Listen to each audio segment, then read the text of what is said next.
인사 나누시기 바랍니다. 주의 이름 환영하고 축복합니다. 은혜 받으시기 바랍니다. 네. 마음의 경계 옮기기라는 오늘 설교 제목인데, 경계라는 단어는 뭐 잘 아시죠? 이렇게 안과 밖을 구분하는 게 경계고, 내 것과 내 것을 구분하는 게 경계입니다. 보통 집은, 주택은 이제 담으로 경계를 삼아서 나의 소유인 거를 병역을 표시하고, 또 문을 통해서 드나드는 거를 이렇게 통제하고, 또 들어오고 막고 그런 것이 있죠. 아파트는 뭐 담은 특별히 없지만 문을 통해서 경계를 삼아서 들어오는 것과 또 들어오지 못하게 막는 역할을 문이 감당하고 있습니다. 땅도 이제 뭐 이렇게 땅의 경계를 표시해 놓은 것도 있지만, 표시가 돼 있지 않더라도 지적도를 다 떼보시면 경계가 줄로 다 표시되어 있고요.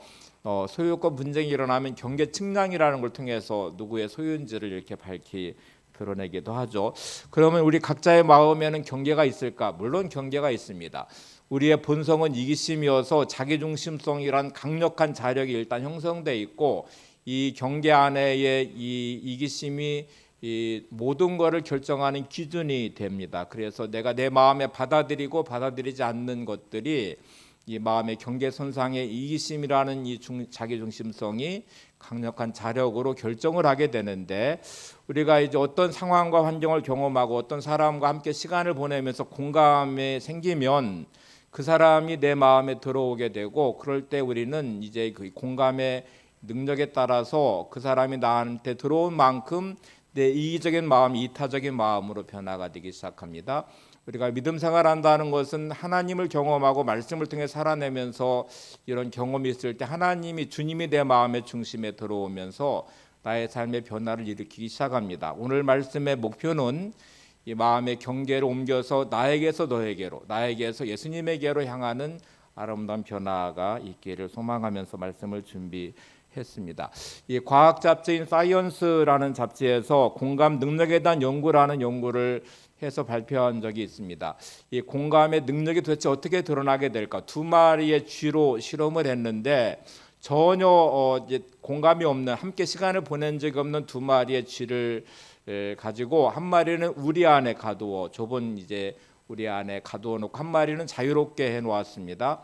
그리고 이 잠금 장치는 밖에서 열 수 있는데, 안에 있는 쥐가 밖으로 나오기 위해서 막 발악을 하고 여기저기 막 움직이고 따보려고 하고 또 찍찍거리는 소리를 내도 밖에 있는 쥐는 절대로 안에 있는 쥐를 꺼내주지 않습니다.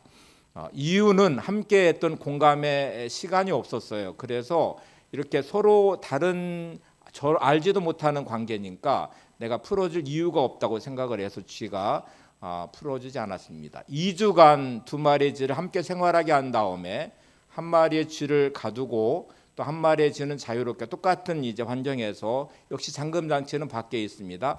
안에 갇힌 쥐는 밖으로 나오려고 몸부림을 치고 있는데, 밖에 있는 쥐는 100% 안에 있는 쥐를 풀어주기 위해서 몸부림치면서 밖에 있는 것들의 어떤 장치들을 사용해 보아서 결국 그 문을 열어서 풀어줍니다.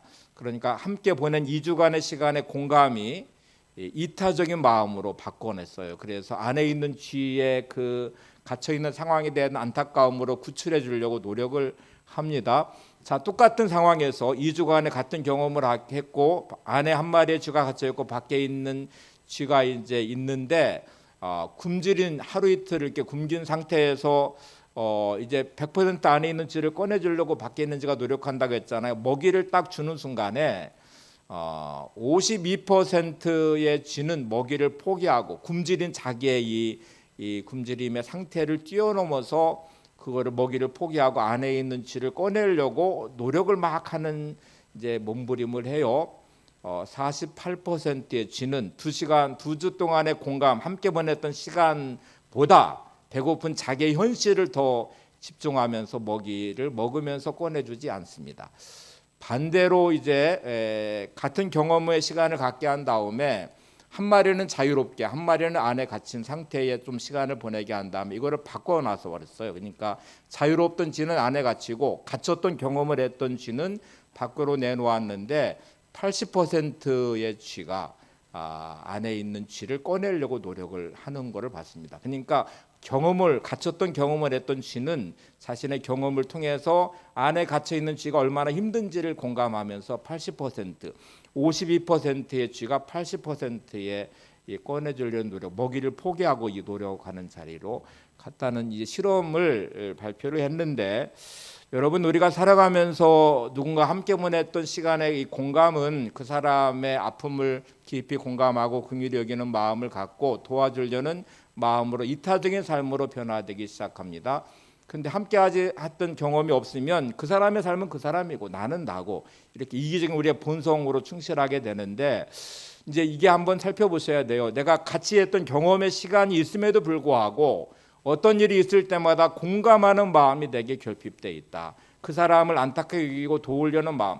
쥐들도 보통 보편적으로는 이제 굶주린 상태에서 먹이를 주더라도 52%의 쥐는 포기하고 먹이를 포기하고 구해주려고 하고 80%에 갇혔던 경험을 했던 쥐는 풀어주려고 하면서 자기의 먹이를 배고픔을 해결하기 위한 먹이를 포기하는 이 이타적인 모습으로 변화되는데, 우리가 그런 변화들이 내게 있을까를 생각해 보시면 공감의 능력만큼 우리는 행복해진다는 것도 아셔야 됩니다. 내가 이타적인 삶으로 바뀌는 만큼 사람들은 불평이 끝나고요, 감사가 그만큼 채워지는 놀라운 실험의 결과도 있습니다. 그러니까 여러분들이 부부간에도 이렇게 자기중심성으로 가득 차 있는 사람은 일어나는 사사건건 일들마다 원망을 하기 시작해요. 남편을 원망하고 아내를 원망하고 부모가 자식을, 자식이 부모를 원망하는 마음이 가득한데, 만약에 이 사랑의 긍휼의 마음이 내 안에 들어와야 참 내 남편 참 불쌍하다,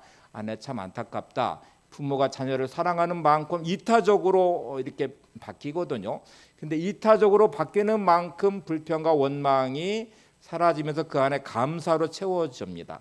그러니까 여러분이 부모가 자녀를 사랑하는 만큼 부모는 자녀의 허물을 덮어줄 뿐만 아니라 자녀를 긍휼히 여기는 마음이 그 사랑하는 마음만큼 마음에 감사가 있어요.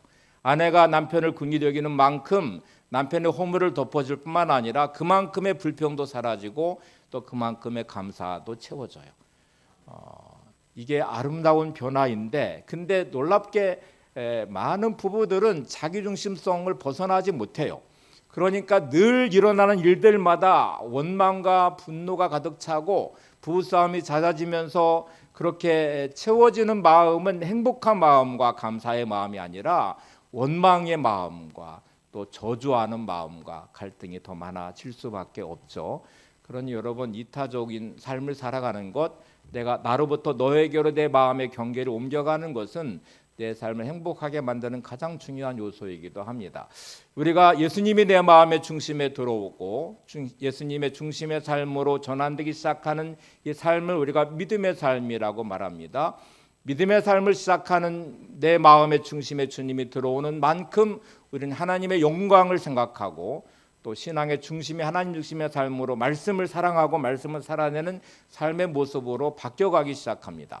교회를 아무리 오래 다니고 직분이 아무리 이게 무슨 집사니 권사니 장로니 목사일지라도 자기 중심성으로 가득 차 있으면 한순간에 우리는 힘들 때마다 말씀 버릴 것이고, 하나님이 내 마음의 중심에, 주님이 내 마음의 중심에 없으니 이를 만날 때마다 하나님을 의지하는 믿음보다는 내 생각과 경험이 먼저 나오게 될 거예요. 그러니까 우리의 신앙의 중심 안에, 내 마음의 중심 안에 주님이 계신지, 또 말씀이 자리 잡고 있는지, 그것이 나의 삶을 완벽하게 바꾸고 힘들고 어려운 순간에도 하나님을 신뢰하며 믿음으로 살아가고 있고 기도하며 하나님의 영광을 내가 생각하고 사는지를 한번 점검해 보시면, 내가 예수 믿은 지는 이렇게 오래되고 또 예배를 드리고 있고 직분은 있지만 내 마음의 중심이 나에게로부터 주님께로 넘어가지 않고 있구나. 여전히 내 중심인 이기적인 마음이 나를 지배하고 있구나. 믿음의 삶은 완벽하게 내 마음의 중심이 주님이 계셔야 되고요, 말씀이 나를 움직이는 힘이 돼야 되고, 내 삶의 끝에 하나님의 영광이 늘 있어야 돼요. 그런 삶으로 전환될 때 우리는 믿음의 삶이라고 말합니다. 인간의 전도협의 이 거울 뉴런이라는 이 이제 기관이 이 공감의 능력을 만들어내는 그것이 거울 누련이래. 인간 뇌의 전두엽이 있어요. 뇌과학자들이 밝혀낸 것은 이 거울 누련이라고 하는 뇌의 전두엽에 있는 공감을 주관하는 이 거울 누련은 강화시키면 공감의 능력이 더 커진대요. 그러니까 이것도 습관처럼 훈련이 필요하다는 말이에요. 누군가를 향해 공감하려는 마음으로 누군가에게 귀를 기울이고 하나님을 향한 마음을 열고 주님이 내 마음에 모시고 믿음 안에서 살아가면 살아갈수록 우리의 이 전두엽에 있는 거울 유련은 더 활성화되어서 공감 능력이 더 커져요. 그러니까 공감은 강화돼 가고 믿음은 더 강화돼 가요. 그런데 자기 중심성이라고 하는 이 인간의 본성으로 강력한 자력이 형성되어 있는 상태로 끌어당기는 이 본성을 넘어서지 못하면 이 전두엽의 거울 유련은 점점 퇴화돼 가지고 점점 공감 능력이 사라진다는 거예요. 이것도 이제 뇌과학자가 밝혀낸 것인데, 그러니까 여러분 혹시 내 삶이 메말라서 다른 사람은 안정에도 없고 오직 나밖에 모르는, 우리 가족밖에 모르는 이기적인 마음으로 똘똘 뭉쳐 있으면 신앙생활을 해도 여전히 넘어가지 못해요. 마음의 경계가 확장되지 못해요. 내 안에 주님이 들어오지 못해요. 말씀을 듣지만 여전히 말씀은 내 안에 작동하지 않아요. 문제를 만날 때마다 여전히 내 생각, 내 경험, 내 방식이 늘 앞서게 되고요. 다른 사람의 어려움은 안중에도 없어요. 그냥 나만 중요해요. 이런 이타적인 삶으로 넘어가지 못한, 신앙의 믿음의 삶으로 넘어가지 못하는 모습이 우리 안에 너무나 많이 보이는 현주소, 우리의 마음 현주소이기도 합니다. 그러니 여러분, 오늘 한 해 동안에는 지난주 말씀드린 것처럼 하나님과 함께하는 시간에 이 하나님의 추억이 하나님의 작화를 기억하심의 은혜로 임하게 되잖아요. 우리가 누군가 함께했던 시간들이 공감의 능력이 활성화되고 누군가를 향한 이타적인 삶으로 가야 내가 행복해질 수 있고요. 하나님과 함께하는 시간이 믿음의 삶으로 확장이 되면서 주님이 내 마음의 중심에 계실 때는 하나님의 영광을 위한 삶으로 승리의 삶을 살아갈 수 있습니다. 오늘 누가복음 17장은 우리가 너무 잘 아는 이제 11절 이하 10명의 나병 환자 이야기인데, 이 말씀을 통해서 우리 마음의 경계를 한번 점검해 보겠습니다. 예수님께서 예루살렘에 올라가시는 중에 갈릴리와 사마리아 사이를 지나가시게 됐는데 10명의 나병 환자를 만나게 됐어요. 10명의 나병 환자는 예수님에 대한 소식과 소문을 들었기 때문에 예수님을 통해 나병이 치료받기를 너무나 간절히 소망했어요. 나병의 이 질병은 공동체로부터도 쫓겨나야 되고 가족으로부터 쫓겨나야 되고 또 성경적으로도 저주받은 죄처럼 인식이 됐기 때문에 인생 자체가 이미 저주받았고, 그리고 이제 가족과 마을 공동체로부터 추방당한 상태의 절망의 삶이거든요. 그래서 예수님을 정말 절박하게 찾았고, 예수님은 이들에게 제사장에 가서 내 몸을 보이라 이렇게 말씀을 하셨어요. 즉시 치료해 주신 것이 아니고 그들이 제사장에 가는 도중에 자신들의 나병이 치료받는 것을 확인을 할 수밖에 없는 상황이에요. 자, 오늘 본문은 이런 상황 속에서 10명의 나병 환자가 제사장에 가는 도중에 그들의 나병이 고침을 받았습니다. 10명이 똑같은 경험을 한 거예요. 이 당시에는 이제 의사가 이렇게 판별을 한 게 아니라 제사장이 판별을 하기 때문에 나병이라는 것이 이렇게 서로 이렇게 증명이 되면 이제 공동체 밖으로 추방이 되고, 또 나서서 확인받고 공동체 안으로 가족으로 돌아가려고 해도 제사장이 확인을 받아야 되기 때문에 예수님은 그들의 믿음으로 제사장에 가는 발걸음의 도중에 나병이 치료되도록 하셨습니다. 자, 이제 여기서 분기점, 마음의 경계가 보이는 부분인데 9명의 나병 환자들은 그냥 그대로 제사장에 가서 자신들의 몸을 보이면서 확인받고 고침을 받은 것을 확인받은 다음에 가족에게로 공동체로 이제 돌아갔어요. 그 중에 한 명의 나병 환자, 오늘 성경은 사마리아 사람이라고 말합니다. 이 사마리아인 한 명의 나병 환자는 가는 도중에 발걸음을 멈추고 다시 돌아와서 예수님의 발 앞에 엎드려서 고쳐주신 예수님을 향하여 감사의 고백을 합니다. 여러분이 마음의 경계가 보이시나요? 똑같이 나병이 치료받은 경험을 했어요. 근데 치료받았는데 9명의 나병 환자는 예수님에 대한 고마움이 없었을까요? 분명히 있었죠. 근데 그들의 마음속에는 예수님이 자리 잡기보다는 내 자신이 강력한 본성처럼 작동하고 이 자력으로 끌어당김이 예수님을 향하는 발걸음이 아니라 여전히 자신들의 가는 발걸음 빨리 가서 제사장의 확인을 받고 가족에게로 돌아가고자 하는 마음이 더 강력하게 작동했기 때문에 그들은 예수님께로 오지 않았어요.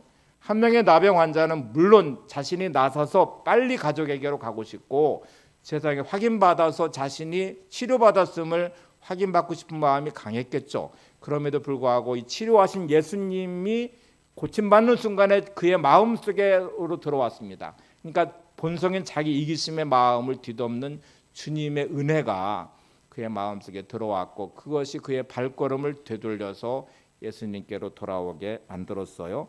그러면 여러분 이 경계가 지금 보이시죠? 9명과 한 사람의 차이. 우리는 살아가면서 이런저런 일을 많이 경험해요. 우리가 혼자 살 수 없기 때문에 누군가의 도움이 있었고 누군가 함께했던 시간의 공감의 시간도 물론 있었어요.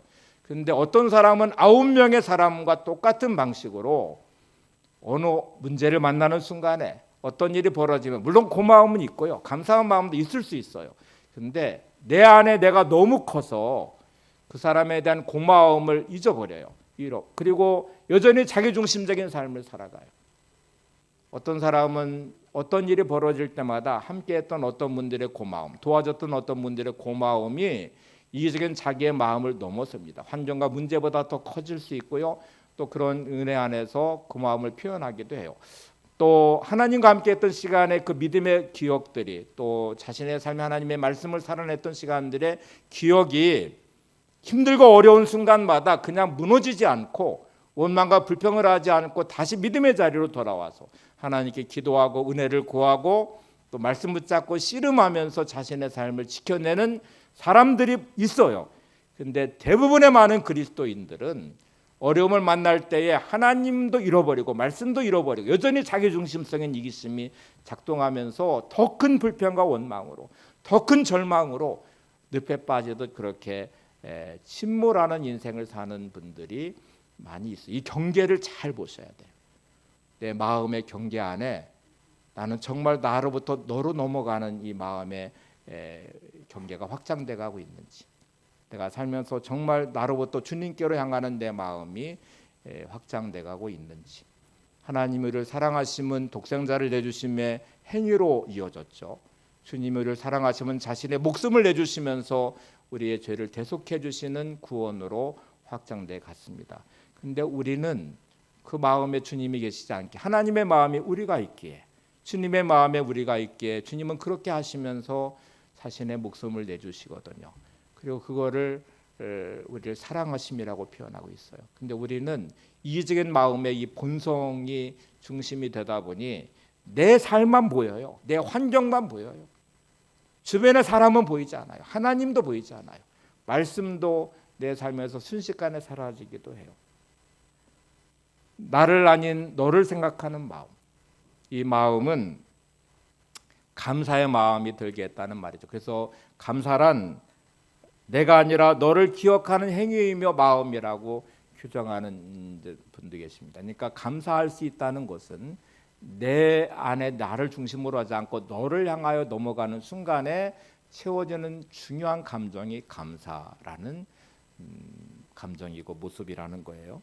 그래서 여러분 내가 살아가면서 이 훈련을 꼭 하셔야 됩니다. 거울 유전이라고 하는 이 뇌의 전두엽에 있는 공감을 주관하는 뇌가 활성화될 수 있도록 끊임없이 하셔야 돼요.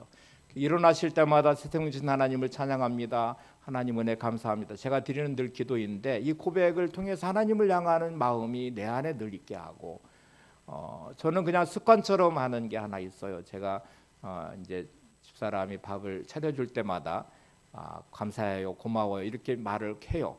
그냥 습관처럼 하는 말인데 순간순간 제가 인식하기도 합니다. 이게 당연한 게 아니라 고마움이고 감사할 일이구나 하는 거를 제가 늘 생각하는 이제 저만의 훈련이기도 한데 여러분도 끝없이 훈련하셔야 돼요. 함께하는 아내와 남편의 고마움, 또 부모님에 대한 고마움, 자녀에 대한 고마움 이런 마음들이 나의 마음에 사라지는 순간에 부부간에는 자기중심성으로 뭉쳐있으면 부부싸움이 많아질 수밖에 없고 상대방의 단점만 보이고 불평이 가득한 절대로 행복할 수 없는 부부이고 가정이에요. 부모가 자녀를 향한 마음을 내려놓는 순간에 불평과 원망과 짜증만 많이 날 것이고 그 안에 자녀를 사랑하는 마음이 사라지면 절대로 감사도 없어요. 자녀도 마찬가지고 부모를 향한 마음을 고마움을 놓는 순간에 부모를 향한 감사도 사라지게 될 거예요. 성도와의 관계에는 그리스도의 몸이라고 표현하잖아요. 지체로서의 몸은 한쪽만 아파도 온몸이 집중해서 치료하려고 하죠. 손가락이 아픈데 필요 없어 잘라내버려 이렇게 말하지 않거든요. 우리가 교회를 그리스도의 몸이라고 말하는데 많은 성도들은 상대방에 대한 문제를 드러내고 비판하는 걸 서슴지 않아요. 몸이라고 생각하지 않아요. 그리스도의 몸이 아니니 필요 없다고 잘라버리면 되고 단절시키면 그만이고, 절대로 교회의 모습이 아닙니다. 누군가의 연약함이 나의 아픔이 돼야 되고요. 그걸 회복시키려는 간절한 중보의 기도가 있어야 되고, 감사하고 세워주려는 마음이 있을 때 교회는 교회다워질 수 있습니다. 가정의 모습도 허물을 들춰내는 게 가정의 모습이 아니에요. 허물을 덮어주고 긍휼한 마음으로 감싸줄 수 있는 마음, 그런 것들이 필요한 것이잖아요. 자, 이제 오늘 이 말씀으로 한번 좀 돌아가 볼게요. 이 마음을 지배하고 있는 마음의 경계선상에 무엇이 있는지가 중요한데, 예수님은 돌아온 한 사람에게 이 질문을 하세요. 세 가지 질문을 한꺼번에 막 쏟아내시는데, 누가복음 17장 17절 18절을 보겠습니다. 예수께서 대답하여 이르시되 10사람이 다 깨끗함을 받지 아니하였느냐? 그 9은 어디 있느냐? 이 이방인 외에 하나님께 영광을 돌리러 돌아온 자가 없느냐 하시고, 예수님은 세 가지 질문을 막 쏟아내시는데, 첫 번째는 10사람이 다 깨끗함을 받지 아니하였느냐 하는 질문, 두 번째는 그 9은 어디 있느냐는 질문, 세 번째는 이 이방인 외에 하나님께 영광을 돌리러 돌아온 자가 없느냐는 질문을 하시는데, 여러분, 예수님의 이 질문은 돌아온 한 사람에게 답을 듣기 위한 질문이 아닙니다. 이거를 서리법이라고 말하거든요. 이게 질문은 한 사람과 9사람을 정확하게 구분하는 질문이에요.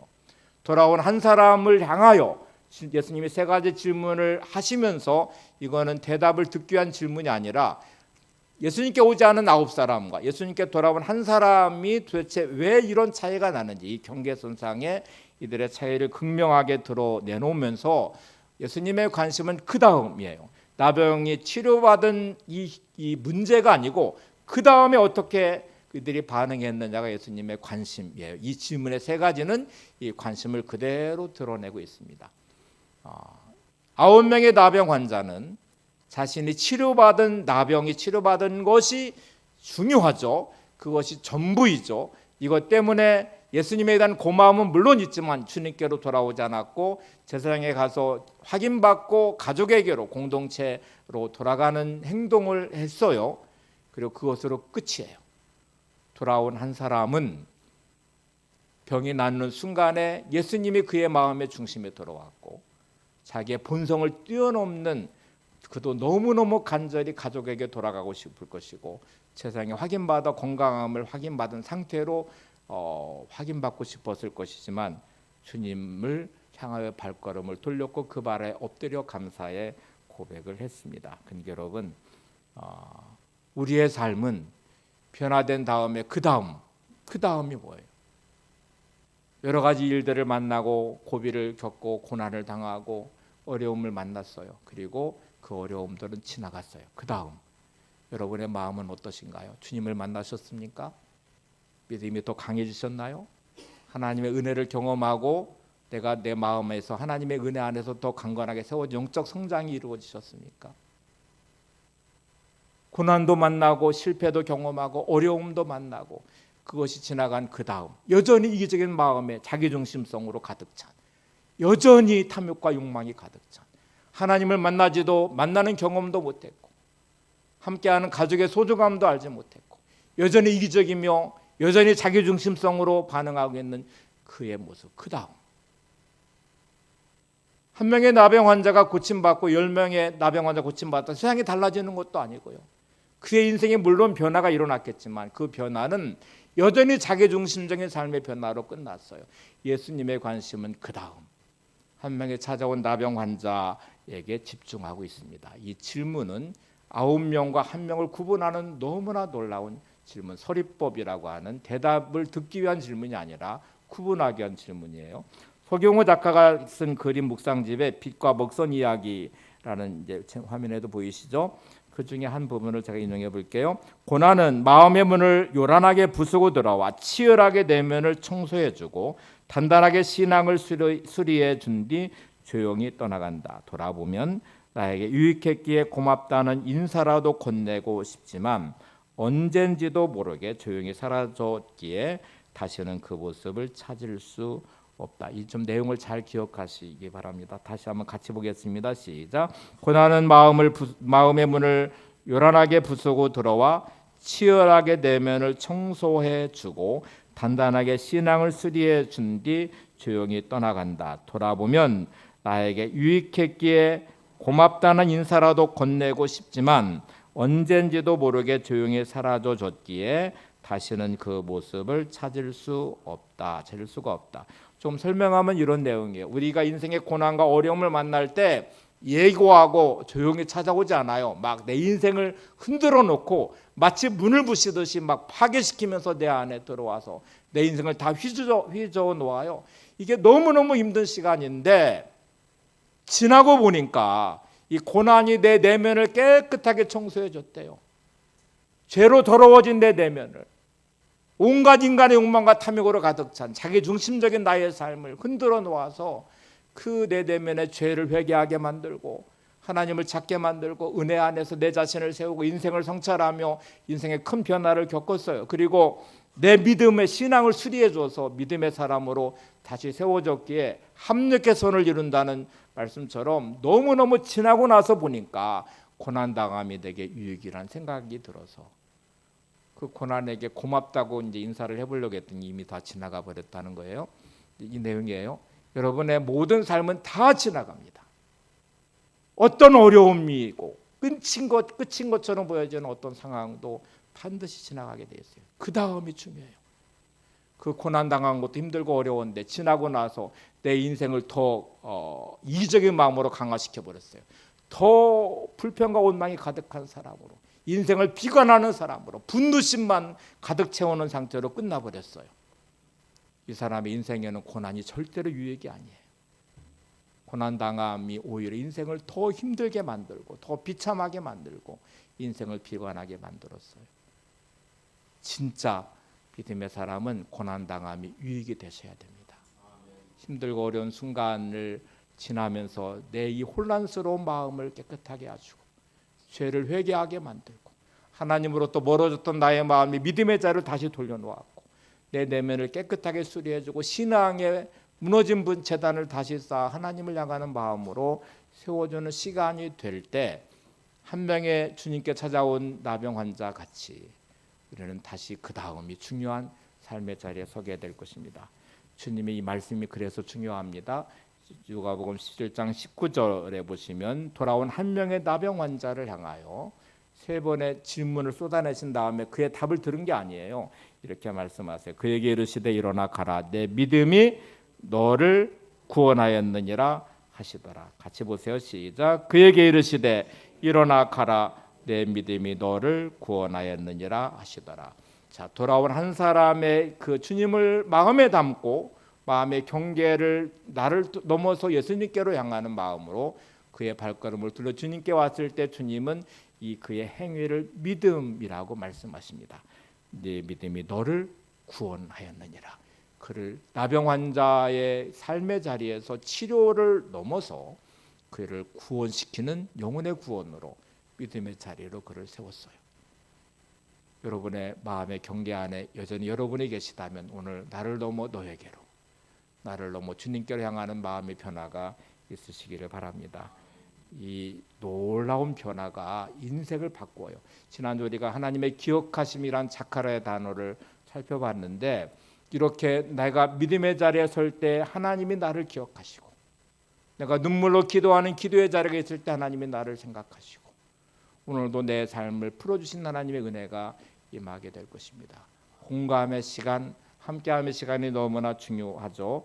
아홉은 어디 있느냐는 말씀은 그 다음이 없는 그들의 인생, 나병이 치료받은 것 주님을 통해 이루어졌다면 그들의 마음에 주님을 향하여 마음의 경계가 넓혀지고 마음의 중심이 옮겨져 주님께로 올 때 그들은 구원받을 것이고 그 다음 그들은 믿음의 삶으로 새로운 인생의 전환이 이루어질 건데 이게 안 된 그들의 인생이 안타까워. 우리는 날마다 하나님의 은혜로 살아요. 은혜를 모르는 게 문제거든요. 주신 우리의 생명이 하나님이신 생명임을, 하나님 오늘도 우리 생명을 부르시면 우리는 하나님께로 갈 수밖에 없는 인생이에요.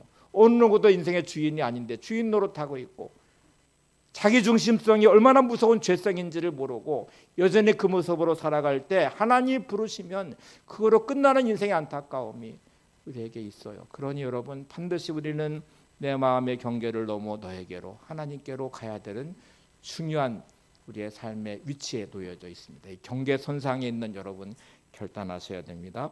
요거스틴의 말 중에 이런 말이 있습니다. 우리가 올바른 생각을 할 때 우리는 하나님 안에 있다. 그리고 우리가 올바르게 살 때 하나님은 우리 안에 계신다. 올바르게 생각할 때, 한 명의 나병 환자 같을 때 우리는 하나님 안에 있고 주님 안에 거하는 삶으로 전환될 것입니다. 우리가 바르게 살기 시작할 때 하나님이 우리 안에 거하시고 우리와 동행하시며 하나님의 은혜가 임하는 자카리의 인생으로 살아가게 될 것입니다. 데살로니가 5장 16절 18절 너무나 잘 아시는 말씀인데 같이 보세요. 항상 기뻐하라, 쉬지 말고 기도하라, 범사에 감사하라. 이것이 그리스도 예수 안에서 너희를 향하신 하나님의 뜻이니라.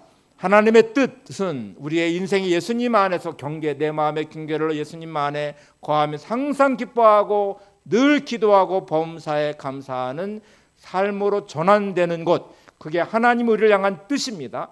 예수님 안에서 내 마음의 경계가 나를 넘어 주님 안에 거할 때 이루어지는 삶의 모습이에요.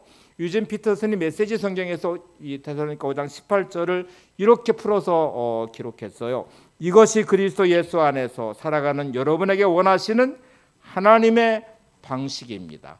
여러분의 모든 삶이 나를 넘어 예수님 안에 거하며 항상 기뻐하고 늘 기도하고 범사에 감사하는 삶을 사는 게 하나님을 향한 하나님의 방식이에요.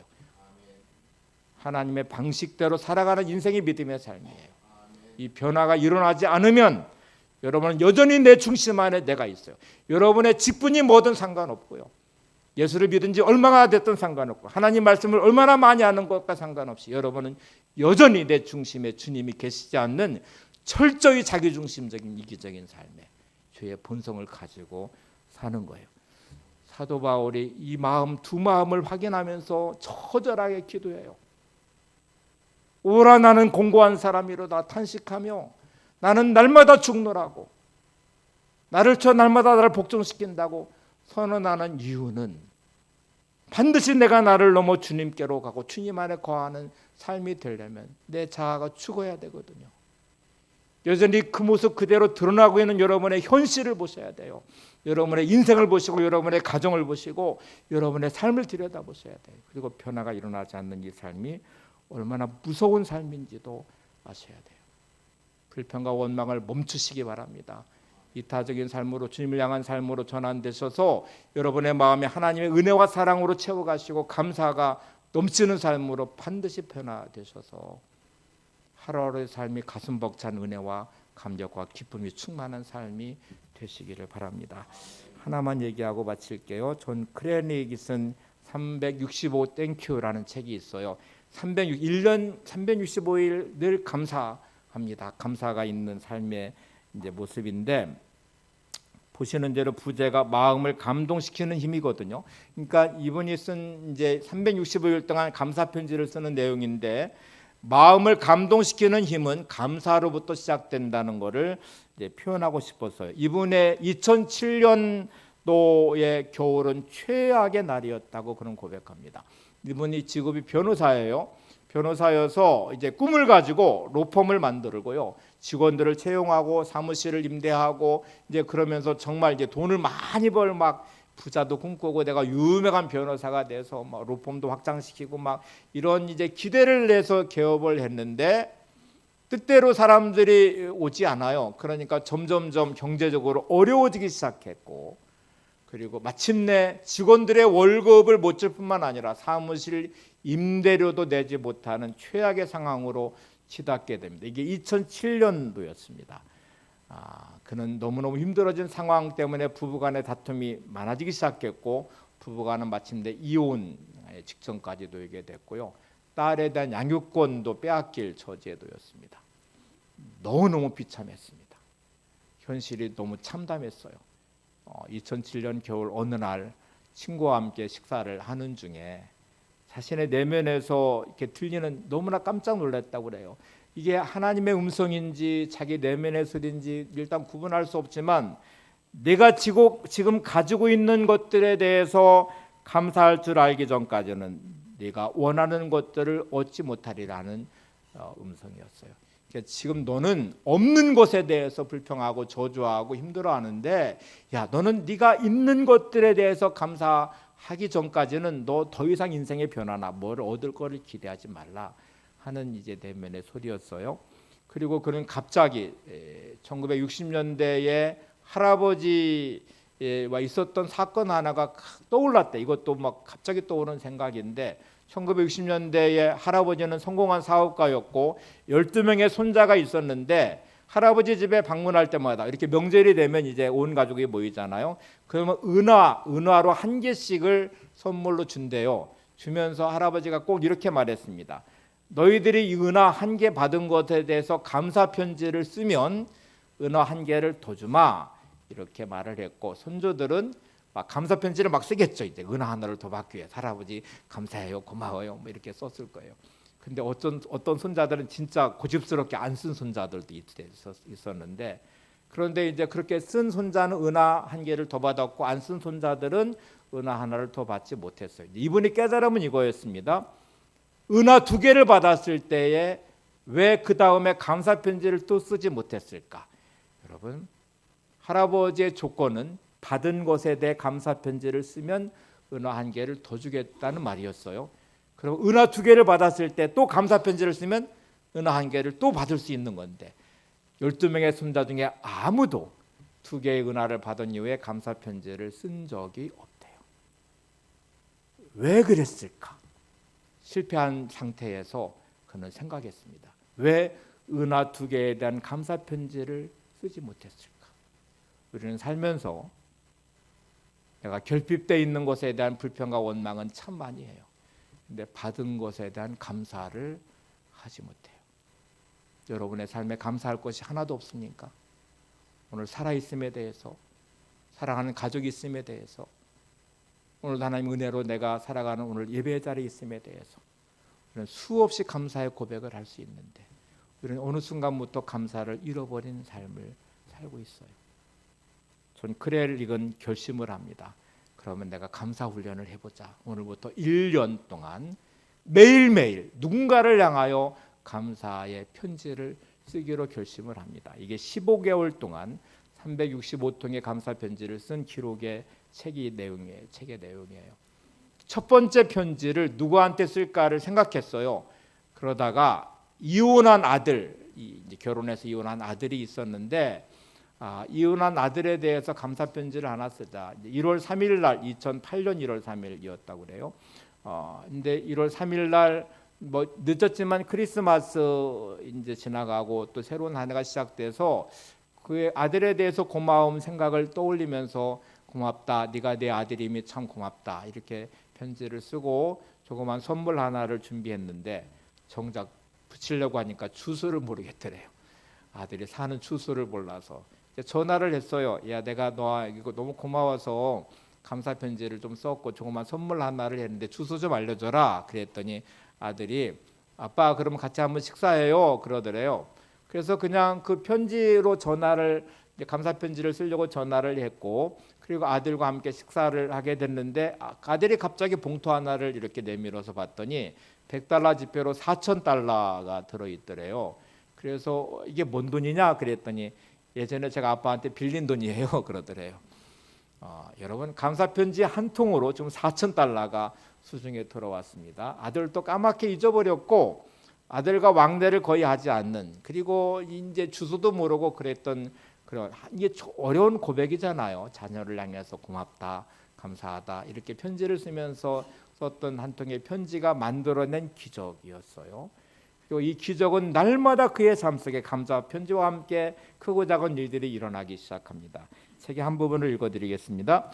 물론 일과 관련된 사람들에게 감사 편지를 쓴다는 발상은 처음에는 신통치 않아 보였고 두려움마저 불러일으켰다. 만일 내가 망해가는 변호사의 힘겨운 일 속에서도 감사를 찾을 수 있다면 여러분 잘 보세요. 내가 망해가는 변호사의 힘겨운 일 속에서도 감사를 찾을 수 있다면 그것이야말로 기적이 될 거라는 생각이 들었던 것이다. 여러분 이게 기적입니다.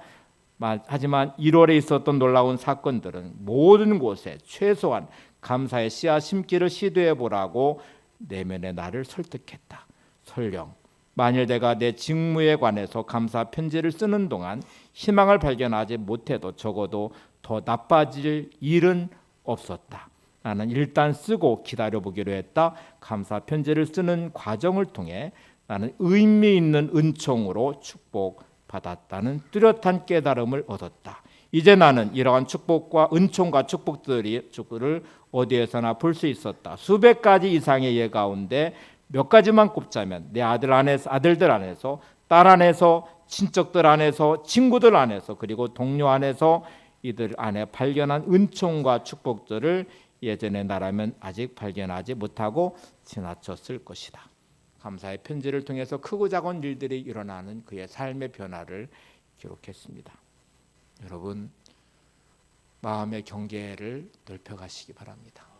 나를 넘어 너에게로, 나를 넘어 예수님에게로 확장해 가시고 특별히 마음의 중심에 이기심이라는 무서운 본성이 자리 잡고 있다는 것을 기억하고 이게 무서운 자력처럼 끌어당기는 것이 있어요. 기준을 만들어요.